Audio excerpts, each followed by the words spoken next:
nós já tivemos uma revisão aí voltada aos conteúdos que nós estudamos na disciplina de língua portuguesa, gramática e redação. E na aula de hoje nós vamos ver um pouco sobre os textos que nós estudamos, os gêneros textuais que nós trabalhamos e também aí observar tudo que a gente estudou em relação ao estudo de texto. Então, prestem atenção nos conteúdos, já vão relembrando aí o que a gente estudou em sala de aula, vai acompanhando pelo seu livro para que você faça essa revisão, vá tirando suas dúvidas, vá relembrando os conteúdos, tá bom? Então, pega seu livro e vamos começar a nossa explicação, nossa revisão dos conteúdos de língua portuguesa. Bom, gente, no início desse bimestre nós estudamos a unidade de descrever para conhecer. E a nossa revisão vai se iniciar pelo capítulo 1. No capítulo 1, nós vimos descrições para emocionar e explicar. Vamos observar o primeiro texto apresentado nesse capítulo, Planeta Azul. Já abre seu livro aí na página 10 e vai acompanhando a leitura, características desse texto. Astronauta, astronauta, que vês tu de tanta altura? Um planeta tão azul que parece uma pintura. Quando desce a minha nave e a terra se aproxima, vejo florestas em chamas com nuvens negras por cima. O sol brilha os desertos de areia loura crestada, com grandes placas de ouro onde nunca cresce nada. Os rios parecem serpentes, levam na sua corrente venenos turvos, castanhos, que deixam o mar doente. Mas nas cidades colmeias há sempre de norte a sul gente que sonha e trabalha para ter um planeta azul. Então, Luiz Dunca Soares, o planeta azul. Aqui nós podemos observar um tipo de gênero textual. Estudamos aqui, nós fizemos uma leitura sobre o poema. É um texto geralmente composto de versos e estrofes que expressa sentimentos, emoções e desejos. Pode ou não conter rimas. E aí, gente, esse texto que nós acabamos de ler, ele contém rimas? Vamos observar a estrutura do texto, levando em consideração a definição do gênero textual que nós acabamos de ver. É um texto composto de versos. Então, o que são os versos aqui no poema? Os versos, gente, é exatamente cada linha que compõe o poema. Cada linha desse é considerado aí um verso. Observem, né, que aqui eu tenho um grupo de versos, logo aqui embaixo eu tenho outro grupo de versos. Cada um desses grupos tem 4 versos. E até o final do texto, observando aí do seu livro, onde você pode ver o texto inteiro, você tem outros grupos também de texto. E a esses grupos, né, eu vou chamar o quê? De estrofe. Então, cada grupo desse é uma estrofe. Então, é assim a composição, a estrutura de um poema. Ele geralmente é composto de versos e estrofes. Cada grupo de versos é considerado uma estrofe. Cada linha do poema é considerado versos. Então, aqui vocês podem observar que existe aí um espaço. Vou tirar aqui as marcações que eu fiz, né? E vou só destacar aqui esse espaço. Observem aqui esse espaço, ó. Esse espaço aqui. Estão vendo? Esse espaço entre um grupo de poemas e o outro é o que nos deixa bastante claro que aqui eu tenho um grupo de versos e aqui embaixo tem outro grupo de versos, né? Além dessas observações estruturais do texto, nós podemos destacar as rimas, né?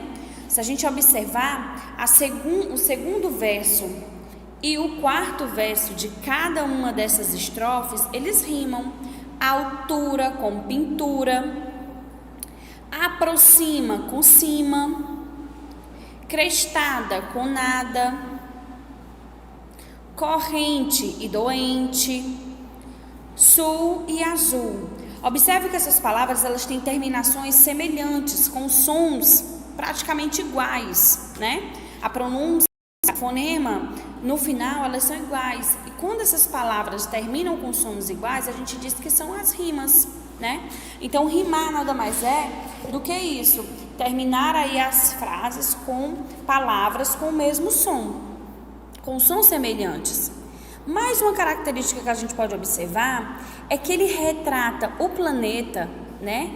O nosso planeta, o planeta azul, de uma forma poética, cheia de poesia, né? Falando das características do nosso planeta de uma maneira romântica, poetizada. Então essas são algumas características do gênero textual poema. Agora nós vamos fazer a leitura de um segundo texto. E vamos observar também as características dele. Esse texto está aí na página 11. Vamos lá para a página 11. Na página 10 nós vimos que o poeta descreve assim, e lemos o poema Planeta Azul. Agora nós vamos ver como o cientista descreve o mesmo planeta. Vamos observar o texto. O planeta azul. A Terra, o planeta azul, deve seu brilho colorido às grandes massas de água que cobrem a maior parte de sua superfície. A presença da água líquida é uma das características mais surpreendentes de nosso planeta. Só podemos ver a terça parte de sua superfície sólida, pois o restante é coberto pelos mares, pelos oceanos e pelas grandes massas de gelo dos polos, as calotas polares. Logo aqui embaixo a gente vê essas reticências. A gente observa que é um pequeno trecho de um texto maior. E esse texto, ele faz aí uma referência exatamente às águas, né? Que deixam o nosso planeta azul.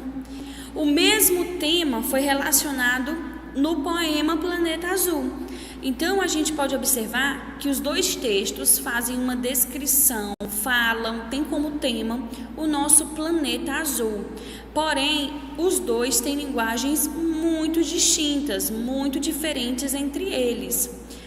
No texto O Planeta Azul, o último texto que nós acabamos de ler, ele é uma nota de divulgação científica e ele fala sobre o planeta de maneira técnica, falando das características, falando sobre a superfície, falando sobre a água presente no planeta, mas de maneira técnica. Então vamos observar as características aí da nota de divulgação científica. É um texto com conteúdo científico que apresenta a definição de um termo e alguns dados sobre ele para comprovar uma ideia. Então aqui nesse texto nós podemos observar quando ele fala da terra e da água, vamos fazer uma comparação. A presença da água líquida é uma das características mais surpreendentes do nosso planeta. Só podemos ver a terça parte de sua superfície sólida, pois o restante é coberto pelos mares, pelos oceanos e pelas grandes massas de gelo dos polos, as calotas polares. Voltando um pouco aqui para o nosso primeiro texto, a gente pode observar como ele fala de forma diferente sobre a água presente aqui no nosso planeta. Aqui ele compara os rios parecem serpentes. Vejam que ele faz uma comparação das águas, né, presentes no nosso planeta às serpentes, né, que andam assim no formato muitas vezes de alguns rios. Levam na sua corrente venenos turvos, castanhos. E aí a gente vê que ele faz mais uma comparação dos rios com as serpentes, né, que tem venenos. E ele fala que os rios levam aí venenos turvos, que na verdade seria a água, né, misturada aí com as areias, né, que deixam o mar doente, né. E aí você vê que ele compara, né, as águas muitas vezes poluídas dos rios sendo levadas para o mar como um veneno que deixa o mar doente. Então, vejam que ele faz toda essa comparação, toda uma uma linguagem poetizada, rimada, e aqui no texto nós já vemos um texto bem mais técnico que fala informações científicas sobre um determinado assunto, que no caso aqui é o planeta azul. Na nossa página seguinte, página 12, nós vamos ver aí a forma do poema e a forma do texto, que é continuar a fazer essas comparações entre os dois gêneros textuais. Ao ler o poema Planeta Azul, você reparou na forma como ele é organizado? Diferentemente do poema, a nota de divulgação científica possui uma linguagem objetiva. Em um poema, há versos, estrofes e às vezes rimas. Versos são as linhas do poema. Observe. Quando desce a minha nave, se aproxima. Ou seja, como eu havia explicado, cada uma das linhas do poema representam um verso. As estrofes são um conjunto de versos. Então, observam mais uma vez, que em cada grupo de versos eu tenho uma estrofe. Nesse que nós acabamos de ver, o Planeta Azul, existe 5 estrofes, porque existe 5 grupos de versos. Então, aí nós podemos observar um grupo de versos. As rimas são palavras que terminam com o mesmo som. Nessa estrofe, elas aparecem nos seguintes versos. E aí nós podemos ver aproxima e cima. As palavras que rimam são aproxima e cima. Aqui na página 12, nós podemos observar um objeto digital, uma realidade aumentada. E aí nós vamos conferir um vídeo educacional. Se você tiver oportunidade de abrir esse vídeo educacional, abra para você assistir e ainda adquirir mais conhecimento sobre esse determinado assunto que nós estamos estudando. Nesta mesma unidade 1, Descrever para Conhecer, nós vamos nos aprofundar agora nos textos apresentados no capítulo 2, Escrever para Lembrar e Se Expressar. Logo aí na página 22, nós podemos observar o primeiro texto, Uma Carta à Realeza. Lembra que nós fizemos a leitura desse texto na sala de aula e conversamos um pouco sobre ele? Vamos agora reler o texto. Você vai observando e vai acompanhando de casa a leitura desse texto, Uma Carta à Realeza. Só observando aqui. Nós escrevemos uma carta por uma necessidade de nos comunicar com alguém de forma escrita. Pode ser para alguém próximo a nós ou para alguém distante. Essa carta que eu vou ler agora foi escrita pela Laura, que tem 8 anos de idade, mora em São Paulo, e ela escreveu a carta para a rainha Elizabeth II, que mora na Inglaterra, ou seja, em outro país, Então ela está escrevendo uma carta para alguém que mora bem distante dela. Rainha da Inglaterra, com todo o respeito, eu me apresento. Meu nome é Laura Queiroz, eu amo a realeza e moda. Então eu pensei, por que não escrever uma carta para a rainha? Eu tenho 8 anos, sou brasileira e eu vi Nossa Majestade na TV e adorei a senhora. Eu adoraria encontrar Vossa Majestade e visitar o palácio. Bem, eu tenho algumas dicas de moda para Vossa Majestade. Basta abrir a folha. E aí a gente pode observar que ela também enviou junto com a carta dela um desenho, com alguns looks aí próprio da família real. Na página seguinte, na página 23, a gente pode observar uma resposta enviada a Laura, feita aí por uma pessoa especificamente preparada e que faz aí a função de responder às cartas enviadas pela rainha. Então vamos observar o segundo texto aí na página 23.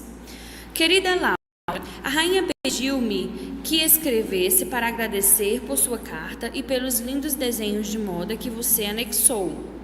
Sua Majestade está feliz com notícias suas e ao poder responder pessoalmente, sente-se agradecida e feliz com sua delicada mensagem. Segue anexos alguns panfletos informativos que espero que apreciem e novamente agradeço por ter escrito. Agora nós vamos observar, depois de ler esses dois textos, algumas características das cartas pessoais. A carta pessoal pode ser dirigida a qualquer pessoa, com a finalidade de comunicar-lhe seus sentimentos, seus desejos, suas opiniões, compartilhar acontecimentos, argumentar a respeito de algo e etc. A carta pode ser entregue pessoalmente ou pelo correio. Para isso, precisa apresentar uma estrutura padrão. Então, gente, hoje em dia, nós não utilizamos a carta com a mesma frequência que nós utilizávamos antigamente.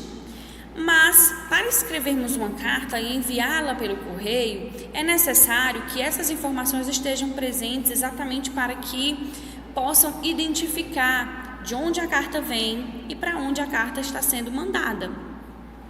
Então, local é a cidade onde a carta é escrita. Data é o dia em que foi escrita, o mês, o ano. A saudação, logo no início aí da carta, né? A gente precisa de uma saudação. Como a pessoa que escreve a carta cumprimenta a pessoa que vai lê-la, né, que vai recebê-la. Então, aí no início da carta da Laura, ela fala Rainha da Inglaterra com todo o meu respeito.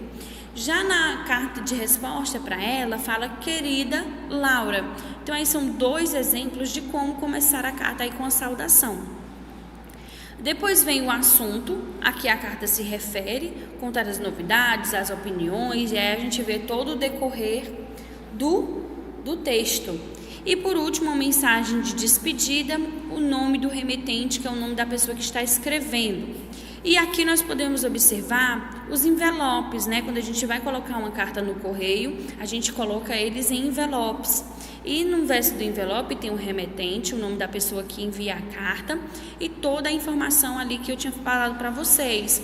A cidade, o endereço, né, da pessoa, a cidade, o estado. E na frente do envelope tem um destinatário, ou seja, a pessoa que vai receber a carta. Tem o nome da pessoa e também o endereço da pessoa, exatamente para saber para onde será enviada. Na página 24, nós podemos observar um objeto digital, uma realidade aumentada, um RA, que é um infográfico. Aqui nós vamos ver o formato da carta pessoal. Então, observem aqui as características, né? Número 1, toda carta apresenta o mínimo de informações para que seja de fato uma carta. Por exemplo, o local onde foi escrita e a data, indicando quando foi redigida. Esta carta foi escrita em São Paulo há muito tempo. São Paulo, 15 de março de 1982. Então, foi há bastante tempo, né, gente? Aí a gente já vê a saudação. Querida Clara, quando minha mãe me disse que eu passaria as férias em Santa Catarina, não poderia imaginar que conheceria uma amiga tão especial quanto você. Apesar dos poucos dias em que brincamos juntas, descobri em você uma amiga que quero ter para a vida toda.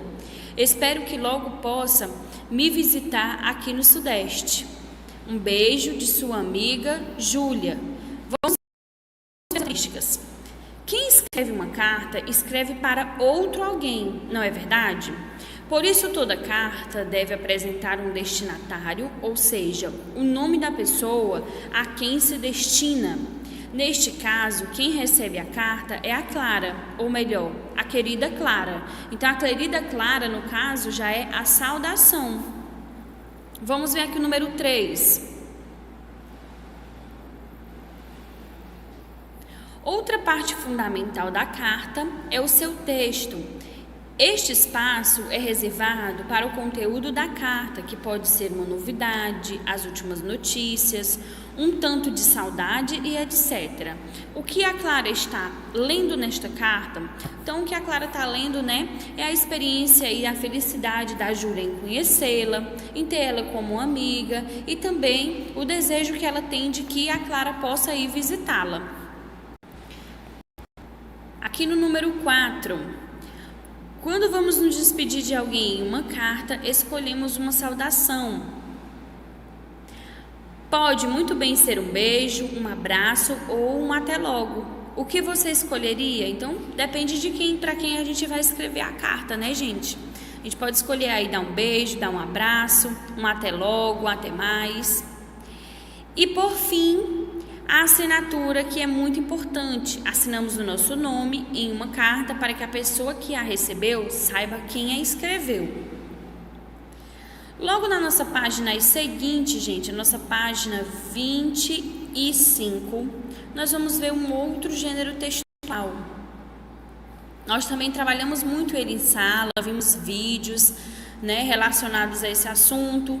E no diário pessoal, a gente vai observar as características desse gênero textual que é escrito não para ser lido por outra pessoa, mas escrito para ser lido por nós mesmos. Ele é um texto pessoal. Vamos observar. Os diários dos dias de hoje não são como os de antigamente. Nós vimos algumas dessas características também na nossa aula de redação, porque vai ser o gênero textual solicitado na nossa aula de redação.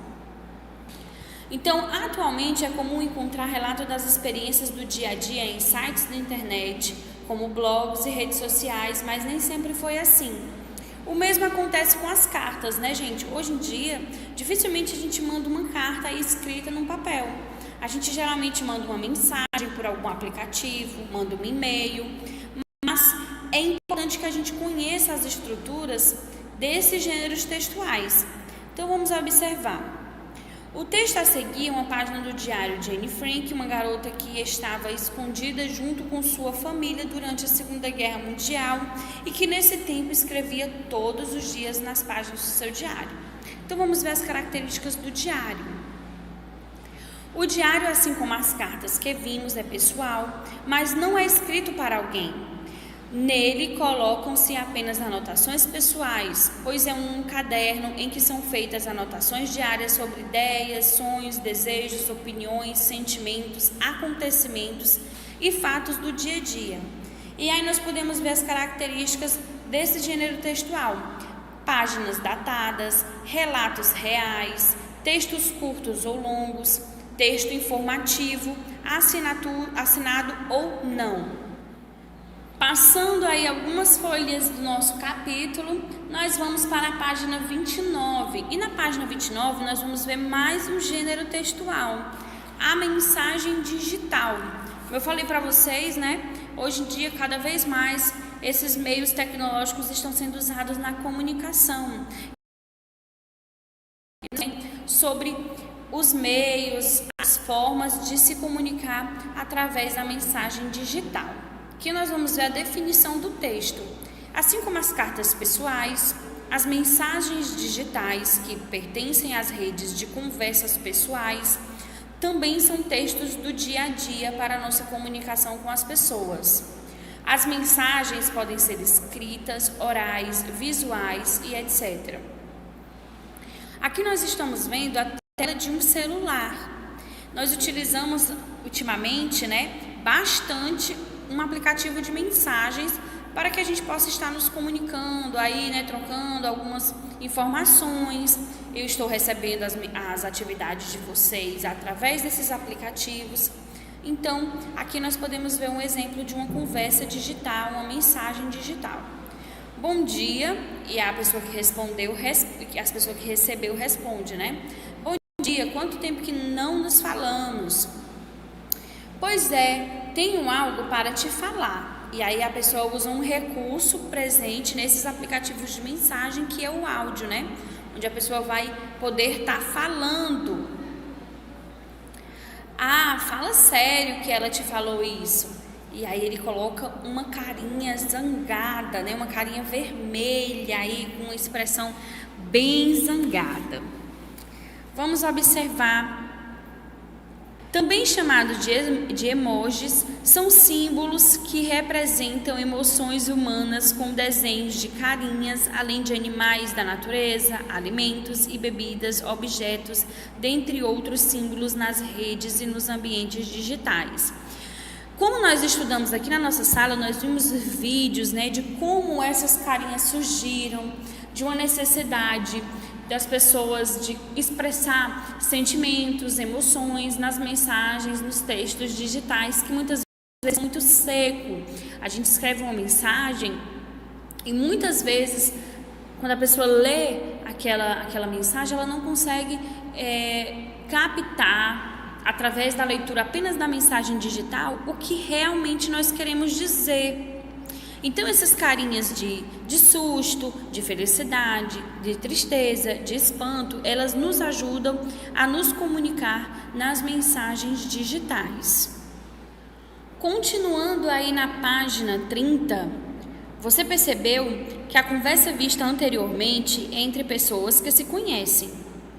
Como podemos observar na frase, quanto tempo que não nos falamos? Assim podemos considerar que são pessoas conhecidas e próximas pela intimidade com que falam. Agora vamos observar um outro diálogo e vamos ver um pouco de diferença aí na forma como as pessoas se tratam. Boa tarde, boa tarde. É a senhora Bianca? É ela sim. Eu sou a Ana Paula da Clínica Saúde Mas. Gostaria de confirmar o agendamento da senhora para amanhã às 14 horas. Pode confirmar, amanhã estarei aí sem falta. Muito obrigado, até mais. Até, eu que agradeço. A gente pode observar, gente, que nesse texto existe uma formalidade maior, né? E provavelmente essas pessoas não se conhecem. Então, na seção aqui para saber mais, nós vamos observar algumas características dessa segunda conversa. Você percebeu que apesar de as duas conversas acontecerem em uma rede de conversas, elas possuem linguagens diferentes?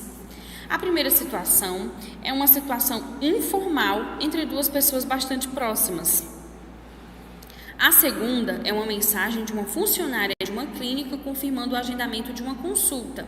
Então, aí ela utiliza uma linguagem mais formal. 31. A conversa entre a paciente Bianca e a funcionária da clínica Ana Paula também poderia ter sido enviada pelo e-mail. E aí a gente pode observar aqui a mesma conversa, né? O mesmo assunto sendo tratado através do e-mail.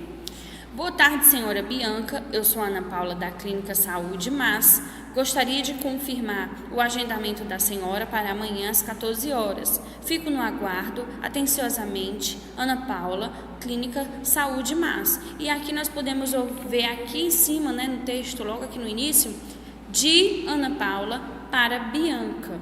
E a gente vê aí o texto digital através de uma outra plataforma, de um outro tipo de meio utilizado para enviar mensagens digitais. Já relembraram tudo? Já está com tudo fresquinho aí na memória? Já tirou todas as suas dúvidas? Que bom! Se você tiver conseguido isso, estamos aí já felizes, né? Se não, pega o seu livro de novo, leia os seus textos, acompanhe, estude, busque o conhecimento, né? E olha só por que eu estou aqui nas minhas mãos. O Príncipe e o Pobre é o livro didático que nós iremos trabalhar nesse bimestre. Eu espero que todo mundo já esteja aí com o seu livro. Quem não está com o seu livro, vem aqui na escola, venha buscar o seu livro, certo? Porque nós iremos começar na próxima semana os estudos sobre o livro O Príncipe e o Pobre, tá? Eu só estou com ele aqui para relembrar vocês. O importante nessa semana é que vocês realizem as avaliações, estudem para as avaliações, para que todo mundo consiga aí fazer nesse tempo determinado, né, e venha entregar aqui na escola no tempo previsto. Mas eu espero que todo mundo já esteja aí com o seu livro também, o seu livro O Príncipe e o Pobre, para que a gente comece os trabalhos deste livro já na próxima semana, tá bom? E com isso eu vou fechando a nossa aula de hoje. Espero que vocês tenham gostado da aula, que vocês tenham conseguido entender todos os conteúdos aí propostos, tá bom? Um grande beijo para vocês, fiquem com Deus, até a nossa próxima aula. Tchau!